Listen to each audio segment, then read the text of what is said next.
Hola a todos, bienvenidos. Este es Livecast y yo soy Liz. Y yo soy Héctor. Somos esposos que nos amamos. Ajá. Y esto es el Obras. Ministerio Evangelístico. Obras para la gloria de Dios. Y somos una familia misionera aquí en Colombia, Pereira. Desde hace 5 años y medio. En Colombia, Pereira. Pereira, Colombia. Otra vez. Okay. A ver, o sea. Concéntrate. Bueno, ya. Ay, no, vamos a mandar que Fabio sube eso así. No, yo no mando eso así. Dale pues. 3, 2. Hola a todos, muy bienvenidos a este Livecast. Nuevamente, yo soy Liz. Y yo soy Héctor. Y estamos felices de estar nuevamente con ustedes. Somos Ministerio Evangelístico. Obras para la gloria de Dios. Estamos haciendo misión, trabajo misionero, trabajo social, desde hace 5 años y medio acá en Pereira, en el país de Colombia. Así es. Y qué bueno que ustedes nos acompañen, qué bueno que están viendo este Livecast. Y Livecast quiere decir que nosotros estamos dando vida, estamos, ¿cómo se dice? Sí, proyectando vida. Vida, es un podcast que lo hemos llamado Live, vida, Sí. damos vida. Así es de que, por favor, conéctate con nosotros. El día de hoy, el mensaje que traemos realmente es un mensaje muy hermoso y tiene que ver con los tiempos de Dios. ¿Y qué vamos a utilizar como ejemplo? Pues vamos a estar, es una historia bastante extensa pero muy jugosa que está en el libro de Génesis desde el capítulo 37 en adelante y nos relata y nos cuenta la vida de José.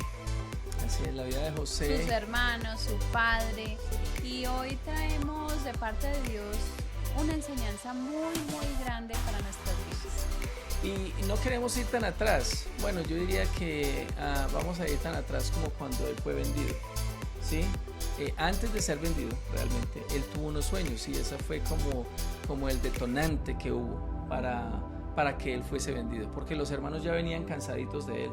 Con celo, porque decían que era el favorito del papá, pero algo que hablábamos hoy en nuestro ayuno ministerial, que me gustó mucho, es que él era un joven, él era un niño aún cuando el papá le decía, ve y mira a ver qué están haciendo tus hermanos, y él iba y decía, no, pues están dormidos, y nuestro hijito es así, él lo dice como tan natural, si él ve algo, él lo dice, no como una manera de orgullo, o de malicia, o de culpa, sino pues el papá le preguntó, pues él va y dice qué fue lo que vio. y realmente es eso, el chico era obediente, porque él venía y le daba reporte a su papá, o sea, él mantenía con su papá y su papá le decía, ve y mira, y él decía, no, pues están durmiendo, o se fueron, las ovejas están solas. Entonces ese tipo de cosas eran normal para él decirlo, pero no era normal para sus hermanos, porque ellos ya tenían una vida bastante amplia, eran mayores que él y no querían que ellos fueran, que hablaran así de ellos a su papá. Y te pedimos que te quedes conectado, que no te desconectes, porque vamos a poder profundizar en cómo en ese tiempo no había una Biblia, no estaban las leyes, los mandamientos, y aún así José en este caso era tan obediente a Dios. De 17 años. Solamente empieza a imaginarte un chico de 17 años donde no tiene Biblia, donde no tiene nada, y él solamente tiene algo que su papá le enseñó, y es de poder conectarse con su Padre Celestial en tiempos de necesidad, ¿cierto? 17 años y ya era un esclavo, porque eso fue lo que sucedió. Pero bueno, antes de eso él tuvo un sueño, y ese sueño era de que era el sol, estaba como sol y sí, pero habían unos rollos que habían hecho de trigo, sí. Y esos rollos de trigo se agachaban a él. Se doblegaban. Sí, se doblegaban a él. Entonces ese fue como el detonante, porque sus hermanos y aún su papá dijo, ay, entonces nosotros nos vamos a tener que arrodillar a ti. Eso fue algo extraño para él, pero bueno, el punto es de que él tuvo ese sueño, y estamos hablando de los tiempos de Dios. ¿Cuándo se iba a cumplir ese sueño? Era la pregunta. ¿Cuándo se iba a cumplir el sueño donde sus hermanos y su padre se iban a arrodillar ante José? Porque ese fue el sueño. O el otro sueño también, cuando era el sol, ¿cierto? Que representaba a él, las estrellas se postraban ante él, y representaba como la luna aún su padre también buscando como delante del sol, y eso enfurecía más a sus hermanos, eso encendía más el celo que ellos sentían porque decían que era el favorito del papá. Y a lo mejor tú te sientes identificado, nosotros nos sentimos identificados desde nuestra niñez, nuestra juventud. ¿Qué sentimientos se han despertado en nosotros a raíz de situaciones como esta? Así es que él fue vendido, y lo más impactante es que no fue el hermano mayor el que tomó la decisión, sino el número 4 en su genealogía, por decirlo así, que fue Judá. Cuando Rubén se fue, que era el mayor, Rubén era el mayor, sí. Y se supone que el hermano mayor en la cultura judía era el que tomaba las decisiones. Exacto. Y entonces Judá, ya cansado de todo esto, él dice: no, allá vienen unos ismaelitas, unos mercaderes, vamos a vender a nuestro hermano allí, y decimos que un animal lo mató. Entonces lo vendieron, y cuando Rubén llegó, ya no estaba, él quería detener eso, él viene, pero imagínate a dónde puede llegar un sentimiento que empieza de pronto muy pequeño, una amargura, una raíz de amargura, como dice la Biblia, que no dejemos que ninguna raíz de amargura haga estorbo a nuestras oraciones. Y cómo fue creciendo, me imagino esa amargura, ese celo, esa envidia como una bola de nieve cuando viene rodando, que crece y crece hasta que ya destruye, y eso era lo que estaba pasando en el corazón de Judá, estaba destruyendo la vida de su hermano y de su padre. Sí, la de sus hermanos también, porque ellos también estaban en el mismo sentir de siempre estar acusados por su hermanito menor, ¿sí? Pero quédate conectado, porque esto va más profundo. Esto no es solamente que estamos contando la historia, no. Mira que estamos hablando de Judá, como el hermano que no es el mayor toma una decisión. ¿Y qué sabemos de la tribu de Judá? Pues que fue la genealogía de donde vino Jesucristo, ¿cierto? Donde fue el rey David. El rey David vino de la tribu de Judá, ¿cierto? Y de ahí venía el Mesías, que es Jesús, también de esa misma tribu. Pero lo que me parece particular de todo esto es cómo él toma esa decisión de vender a su hermano. Él es el que toma la decisión, el que dice: vamos a hacer esto. Y bueno, lo venden, el chico se va. Un animal, untan la capa, ¿cierto? Sí. De sangre para que su padre crea que verdad fue devorado por un animal salvaje. Y lo creyó.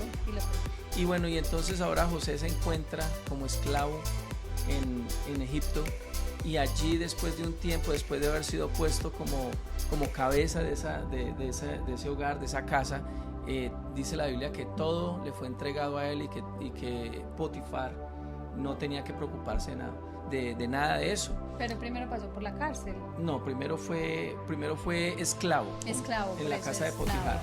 Entonces yo no sé si ustedes sabían, pero Potifar también era eunuco.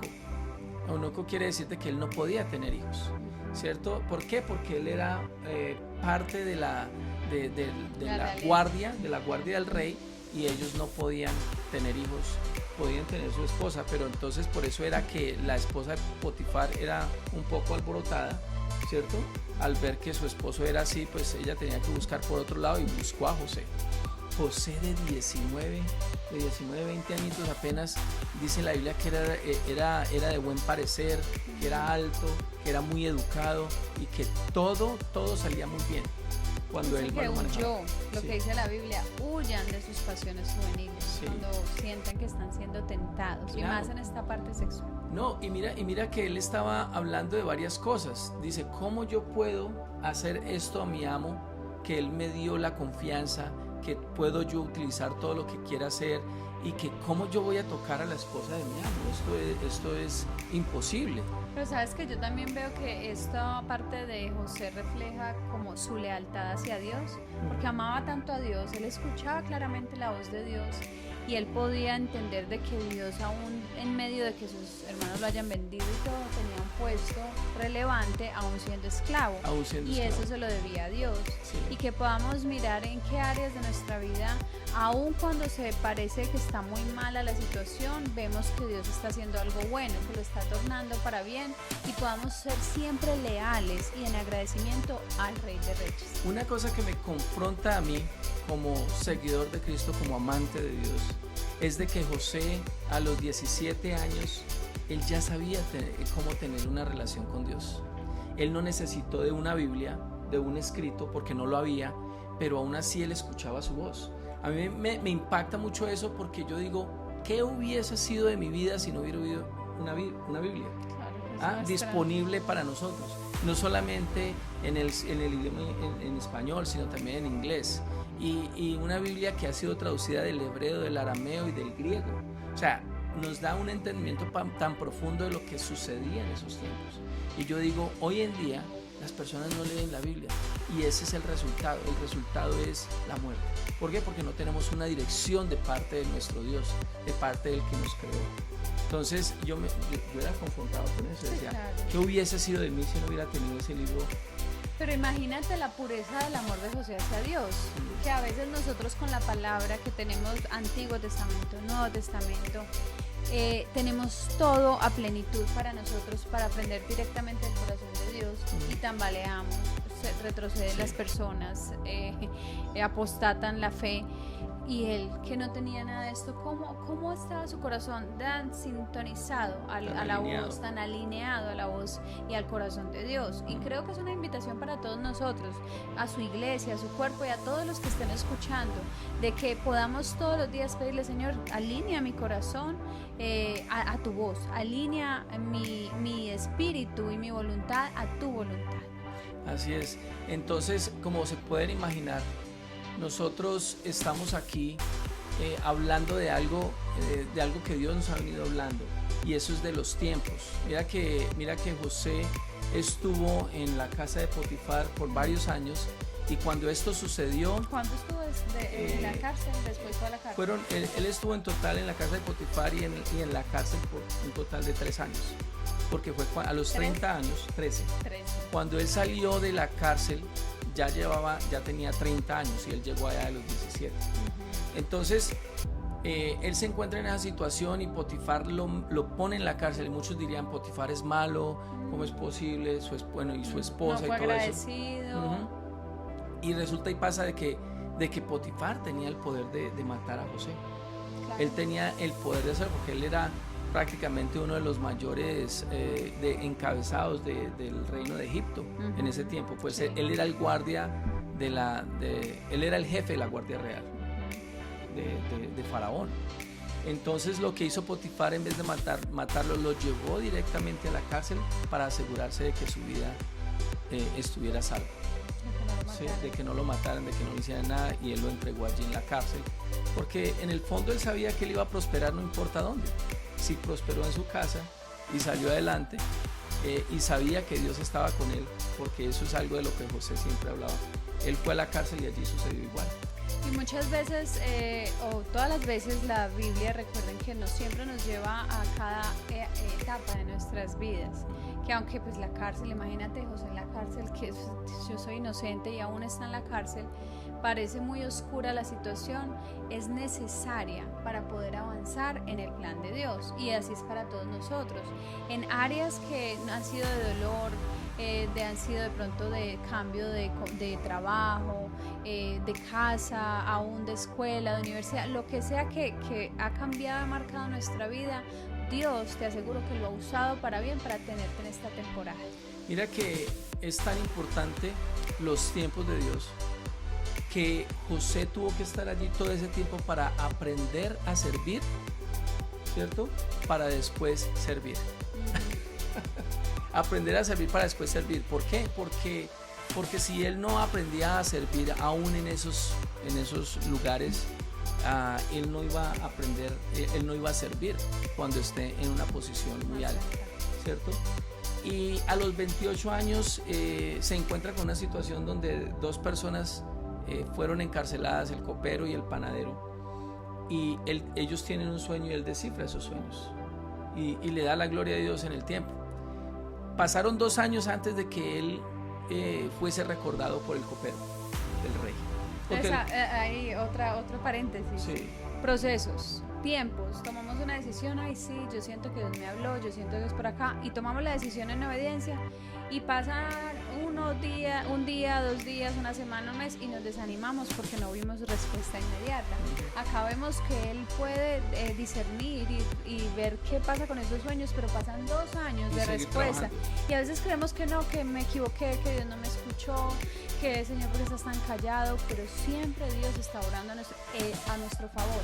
Los tiempos, es muy importante que recuerde los tiempos, no nos salgamos de los tiempos de Dios. Entonces 2 años más pasan hasta que es recordado por el copero, porque obviamente Faraón tuvo aquel sueño que todos se acuerdan y todos han escuchado, y José viene y lo traen ante la presencia de Faraón y allí puede redactar el sueño de lo que ha estado sucediendo en la vida o lo que estaba pasando en la vida de Faraón en ese momento. Como todos saben, José es puesto como gobernante y segundo en comando del país o la nación más importante y potencia mundial de esos tiempos que era Egipto. Haz de cuenta que el día de hoy la potencia más grande es Estados Unidos y tú vas a ser el segundo en comando en esa nación, y todo el mundo tiene que tener reverencia ante ti, porque eso fue lo que sucedió. El tiempo fue tan importante, 13 años tuvo que esperar. Más 2. Pero él no sabía que esa iba a ser la situación, que él iba a ser puesto como segundo en comando. A él le bastó algo, y le bastó hacer la voluntad de Dios. Imagínate ir de sirviente, ir de prisionero a segundo en comando. Y Dios lo recompensó por esa espera. Ajá. Entonces no se salió del tiempo, entendió cuál era el tiempo de Dios, él lo tenía muy claro, porque vamos a hablar de esto un poquito más adelante. Pero resulta y pasa de que si nosotros nos ponemos a pensar, 13 años y él se vuelve el hombre más importante después de Faraón. ¿Qué quiere decir eso? De que él tenía el poder, tenía la provisión, tenía los recursos para ir a traer a su familia a Egipto. Pero nosotros nunca nos hemos pensado eso. ¿Por qué no los trajo? O sea, pasaron 3 años y no los trajo. Encima de eso pasan 7 años de las vacas gordas, donde hay abundancia, donde hay provisión, donde hay, mejor dicho, para tirar para lo alto, ¿cierto? Y él tenía todo el poder, toda la autoridad y todos los recursos para aún poder haber ido y encontrar a su padre, que él amaba tanto, porque él sabía que su padre lo amaba. Pero ¿por qué no fue a traerlo? 7 años y no fue a traerlo. Y en abundancia. Y en abundancia. Y en un cargo alto. ¿Ustedes se imaginan? 2 años después de que empezó las vacas gordas, fue cuando los hermanos y su padre tuvieron la necesidad de venir a Egipto a buscar esa ayuda. ¿Por qué no la buscó? Pienso que estaba recordando acá donde la Biblia nos dice que dejemos que el Espíritu sea quien gobierne, ¿sí? Nuestras emociones y nuestras actitudes, nuestro espíritu. ¿Por qué? Porque si actuamos en la carne, en lo lógico es traerlos de regreso rápidamente, darles todo lo que necesitan y saltarnos el proceso que Dios quiere tener, claro, y la sanidad que quiere traer, porque Él iba a traer sanidad no solo a José, sino a toda una familia y a todo un pueblo, claro, y a generaciones. Mira que él, como dice mi esposa, no se saltó ese proceso, y al no haberse saltado ese proceso, permitió que ellos pudieran tener una necesidad.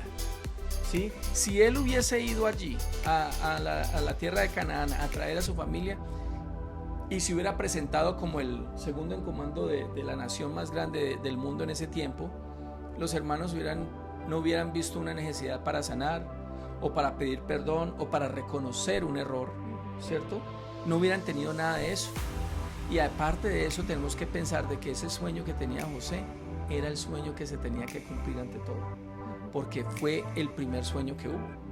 Entonces están aquí ellos en necesidad de algo, y era comida. Muchas veces nosotros nos vemos en necesidad financiera y estamos buscando de alguien que nos ayude, pero Dios quiere utilizar esos procesos para sanar nuestras vidas, para sanar nuestra vida financiera. De adentro hacia afuera, claro, porque Él sanó primero el corazón de José, haciendo el proceso, y el corazón de sus hermanos, y ya luego los prosperó, claro, a su familia.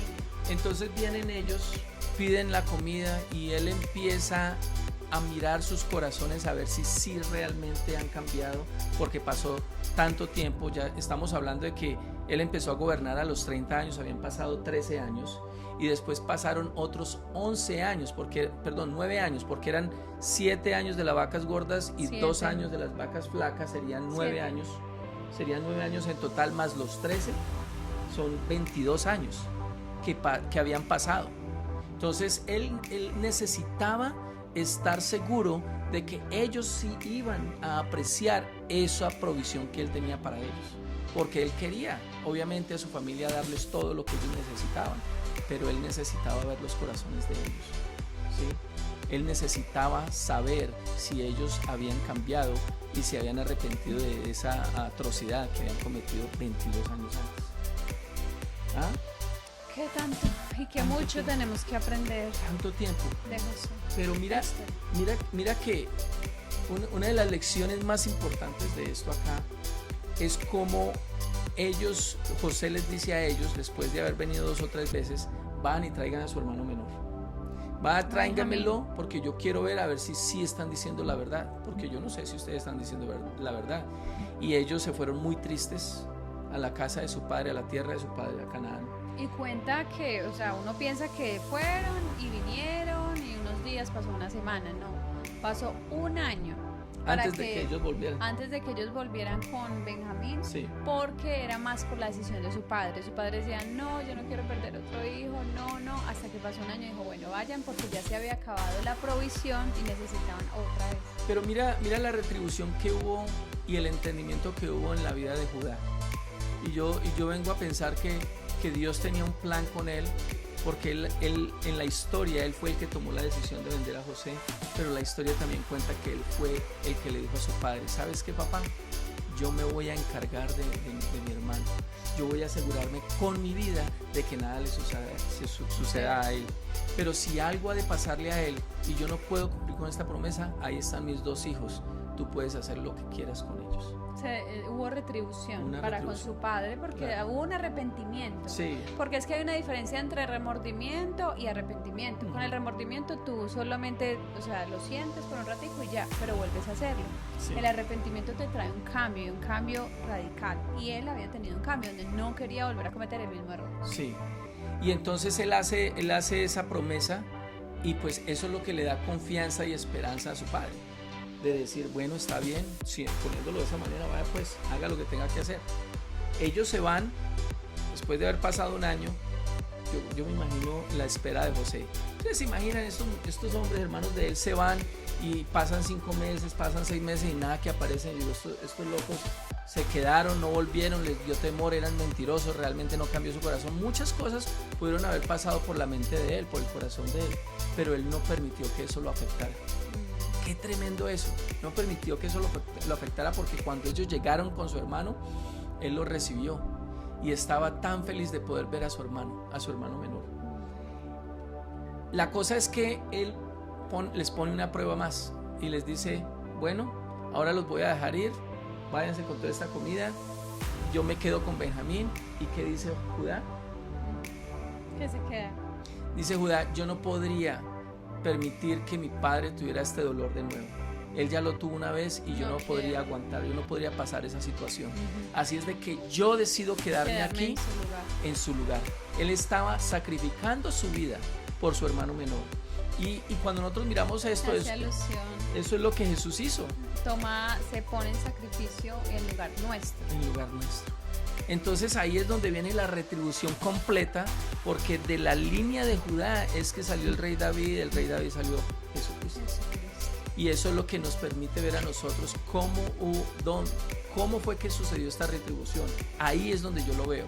Yo no sé de ti, pero ahí es donde yo lo veo. Él ofreció su vida en cambio de su hermano Benjamín, porque él no quería ver y estar en la situación que su padre estaba. Hubo un arrepentimiento genuino de parte de él. Me imagino que pasaron muchos años y él se lamentaba por lo que había hecho y creía que ya no había vuelta atrás, pero después ver a una persona que tú crees que está muerta, desaparecida, y verlo y ver que hay una oportunidad, Dios mío, yo quiero aprovechar esa oportunidad, y esa oportunidad no la da Dios todos los días, de que lo que hayamos hecho mal, podamos decir, Señor, yo creo que tú me estás dando una oportunidad, tú eres un Dios de nuevos comienzos, voy a hacerlo correctamente esta vez, no importa lo que sea, no importa dónde estés, qué tan profundo hayas caído, la mano de Dios te saca de esa profundidad y te dice, hijo, hija, sí se puede, aquí estoy para que lo hagamos juntos. Entonces es ahí donde nosotros por eso le estamos dando este tema, los tiempos de Dios, porque José lo tenía muy claro. Él tenía muy claro que si él se salía del tiempo, no iba a ocurrir las cosas que sucedieron.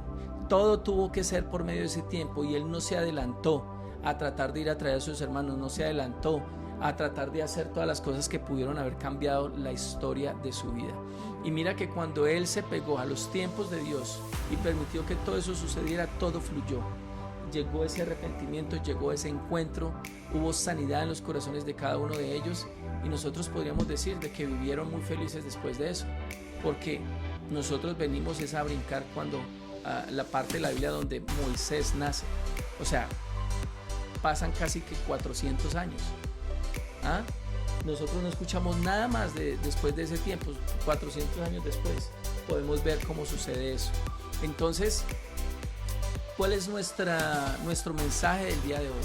De que no te salgas de los tiempos de Dios, de que te dejes moldear por su voz y te dejes enseñar cada día de parte de él.